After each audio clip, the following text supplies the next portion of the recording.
Estimado don Manuel Belgrano, se aproximan los festejos del Día de la Bandera y al recordar que este año se cumplen 200 años de su fallecimiento, le confieso que el conocimiento más relevante que tenía de su historia es que fue el creador de la bandera nacional. Es así que empecé a leer en internet y como era mucha la información, llamé a una amiga que es lectora de historia argentina y me guió para que en poco tiempo descubriera entusiasmada la vida, sueños y lucha revolucionaria de quien se me refería escolarmente como patriota, sin conocerlo en toda su dimensión. Fue entonces que me propuse escribir esta carta y ahí recordé su nombre completo, Manuel José Joaquín del Corazón de Jesús Belgrano. Usted fue un hombre de principios, humilde y despojado de interés por la riqueza personal. Cuando fue poseedor de ella, la puso al servicio de la causa que necesitaba la defensa de la revolución, cumplir el sueño de liberar la patria, ver feliz a su pueblo y ser un buen hijo de ella. Sí, en esto invirtió su fortuna. Gracias. Me interesé por sus orígenes y aprendí que su padre era un comerciante genovés de buen pasar económico, radicado en Buenos Aires, don Domingo Belgrano Peri, y su madre, dona María Josefa González Casero. Investigando en la página web del historiador, encontré que de parte de su abuela materna era primo segundo de Juan José Castelli. ¿Y sabe qué, don Manuel? Creo que usted continúa alentando la vida y las ideas de los soñadores, de los luchadores, de los que no se resignan, de los que continúan defendiendo la patria, entendiendo el pasado en el que usted y los suyos lucharon y comprendiendo el presente sin perder de vista el legado histórico que nos dejaron. Cuando la patria está en peligro, solo la unidad y el desinterés mezquino evita el sufrimiento. Así, tendremos esa patria justa y soberana por la que usted luchó.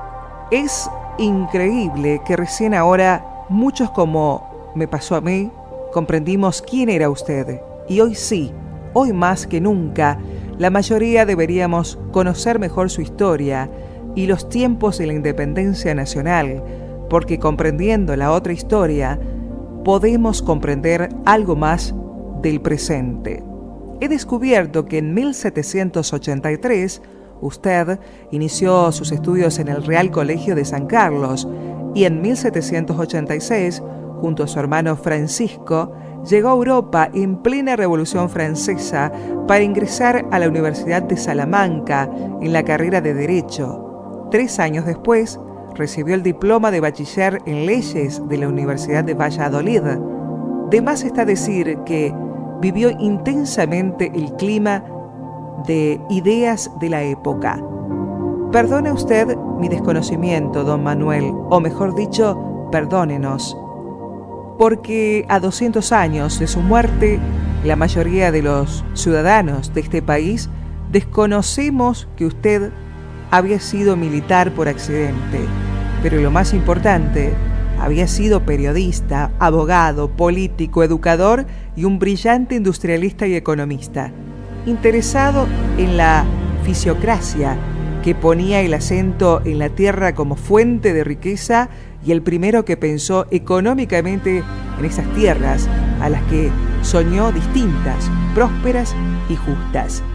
No podemos dejar de recordar que, producida la Revolución de Mayo, cuando fue designado vocal de la primera junta y poco después fue enviado al frente de la expedición al Paraguay, aún así, en medio de sus nuevas ocupaciones, no olvidó la de promover los derechos de la mujer, bregando para ellas el derecho a la educación, e insistió sobre la cuestión desde las páginas del periódico Correo de Comercio de Buenos Aires, que había comenzado a editar a principios de 1810.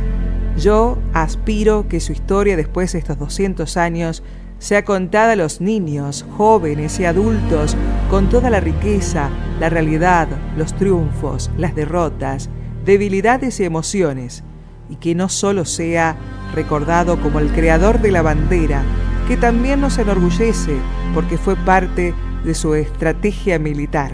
Cuando nos relataban su historia, nunca nos decían que había sido padre. A veces con sorna sí se filtraba lo de su voz aflautada. Hoy leí lo de su romance con María Josefa Ezcurra, madre de su hijo Pedro, quien fue adoptado por Juan Manuel de Rosas, y su esposa Encarnación, hermana de María Josefa, y lo llamaron Pedro Pablo Rosas y Belgrano. Hasta no hace mucho no conocía que renunció por su sueño de tener un país libre a conformar una familia con María, una joven tucumana con quien en 1819 tuvo una hija, Manuela Mónica, y a la que le dio su nombre y apellido, pero a las que nunca pudo volver a ver, porque la muerte, la implacable muerte, se lo llevó demasiado joven. Sí, le confieso que recuerdo siempre lo del éxodo jujeño. ¿Cómo se puede olvidar? Investigué que fue designado al frente del Ejército del Norte en reemplazo de Pueyrredón, y hacia fines de junio, en retirada, el Ejército Revolucionario evacuó Salta y Jujuy. Qué orgullosa me sentí cuando leí que uno de los primeros que postuló la idea de la educación pública para todos y que ésta se basaba en la libertad y la igualdad de oportunidades para que una sociedad pudiera prosperar. Sinceramente, desconocía que por sus victorias de las batallas de Salta y Tucumán, la Asamblea del año 13 decide otorgarle un premio de 40.000 pesos oro, una cifra que entonces correspondía al valor de 80 kilogramos de oro, y usted respondió con abnegación y desinterés porque creía que el dinero degradaba la virtud y el talento entregado en defensa de la revolución, y con la visión de futuro puesta en la educación, decidió que se construyan 4 escuelas públicas. Casi con vergüenza le comento, don Manuel, que la 4ª escuela, el Colegio Legado Belgraniano, no lo creerá, recién se terminó de edificar, increíblemente, en el año 2004.